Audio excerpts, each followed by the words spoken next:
Thank you, Felix, Hannah, distinguished guests.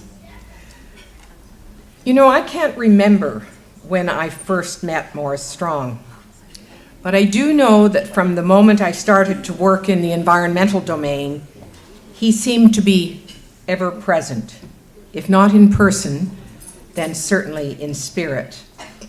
And although you've heard from many people tonight, I'm very grateful for the opportunity to share just 3 reflections about the man I came to know. And I'm particularly grateful to speak as a fellow Canadian. The first reflection is one that many of you have commented on, and it is that in retrospect, his influence on both Canadian and international institutions, policies, programs, and actually ways of thinking has been formidable. Often controversial, but always creative, this man of vision, of persistence, of remarkable energy, and the most extensive network made the seemingly impossible possible. Many of you in this room will have been on the receiving end of his persuasive phone calls over time. So perhaps the most seminal moment was indeed the Earth Summit in 1992. Rio was all about embracing the concept of sustainable development, and Maurice asked us to imagine a very different world. He suggested that by bringing together environmental, economic, and social considerations, we would have much improved decision and a much better quality of life for a greater proportion of the Earth's people. At the time, it was a perceptible shift of the world's consciousness. We take it for granted today. And for several decades now, that legacy has actually driven the world community through regular policy conferences, such as the one we're at this week. But everything has been re-examined anew in the context of an integrated sustainability agenda. We certainly have discovered how messy and difficult integration is, and the expectations of many have not yet been met, and targets remain elusive. But there has been stumbling progress, as we're witnessing this week on the sustainability agenda.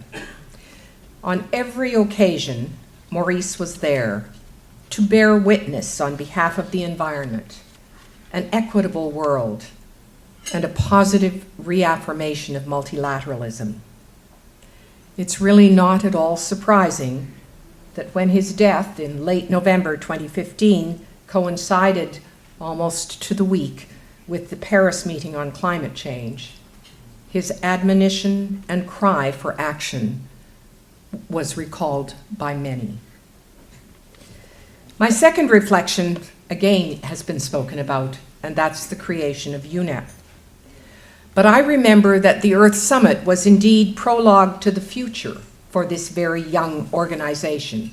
It was really a turning point because UNEP, which was an environmental organization, had to think about shifting with the powerful forces of globalization and harnessing the powers of interdependence.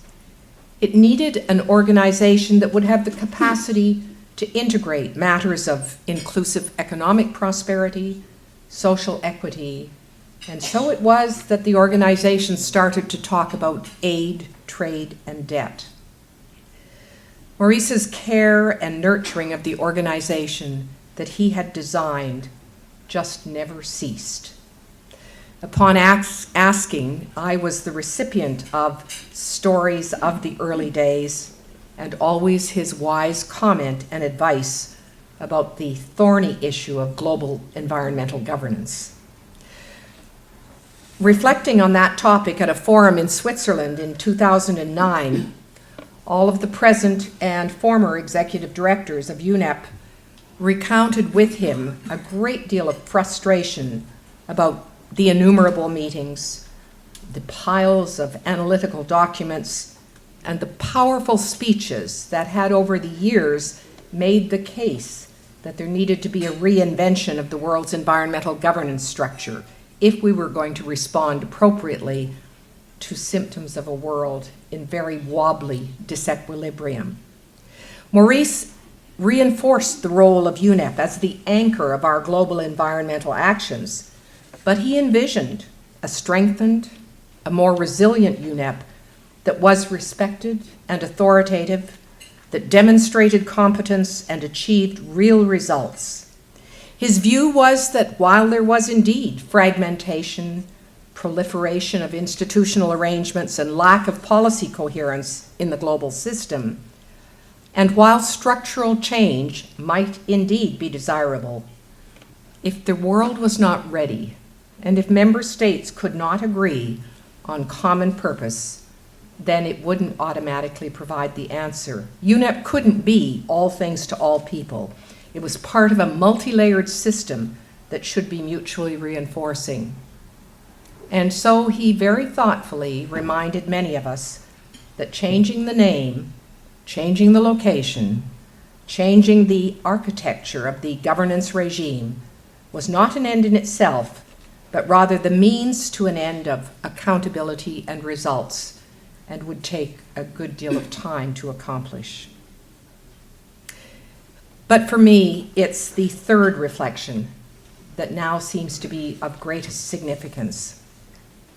Although he never said so explicitly, I was never in any doubt that his vision for our world rested upon a broad ethical and spiritual framework of justice, solidarity, respect, and a balancing of power relationships. We saw the moral and ethical principles are being articulated clearly in the Earth Charter. Maurice was convinced that our common humanity was so much more important than our differences, and that we could, in fact, in the end, share a similar worldview. One dimension of Maurice's vision for humanity was indeed shaped by Indigenous peoples. And if you've read his story, Where on the Earth Are We Going?, you'll find glimpses of that profound influence on his life. In Canada, we are currently engaged in a genuine dialogue about commitment to reconciliation with Indigenous peoples. For us, forging a renewed partnership is requiring significant soul searching, deep reflection, and collective courage. But there really is no more important conversations than how we will live together sustainably and equitably, how we can reimagine a country that is true to its values and strong in its diversity. Maurice would have made such a contribution to our national journey. In fact, I suspect that his Indigenous friends would have called him a man for all seasons. This world needs thinking, caring, ethical human beings who have a sense of responsibility for those with whom they live and the environment in which they live, and never more so than in a time when we face the existential threat of climate change. In Maurice, the world had such a public servant. He was never a mere observer of life passing by, but rather a living example that one person can indeed make a difference. Thank you, Maurice Strong.